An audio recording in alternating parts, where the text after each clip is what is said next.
நாகை மாவட்டம் மோகனூரில் 15 ஆண்டுகளாக தூர்வாரப்படாமல் இருக்கும் பாசன வாய்க்காலை தூர்வாரும் பணியில் புதிய தலைமுறையின் நம்மால் முடியும் குழுவினர் 7வது நாளாக ஈடுபட்டிருக்கிறார்கள்.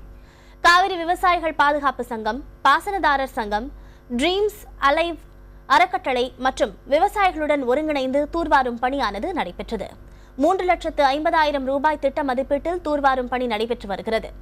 இதுவரை 3 கிலோமீட்டர் தொலைவுக்கு தூர்வாரும் பணி நிறைவுற்றுள்ளது. நம்மனால் செண்பகபுரம், ராமஞ்சேரி, மோகனூர், புலவனூர், கலசங்கார்குடி சிலருக்கு இது வடிவாய்க்காலாகவும் சிலருக்கு பாய்கால் வாய்க்காலாகவும் அமைந்திருக்கின்றது. இந்த பணி நிறைவடையும் போது இந்த பகுதியில் வசிக்கக்கூடிய கிராம விவசாயிகள் தாங்கள் ஓடுகின்ற முதலை தங்கள் வயலிலிருந்து எடுப்பதற்கு இது ஒரு வாய்ப்பாகவாவது அமையும் என்று நினைக்கின்றோம். ஏனென்று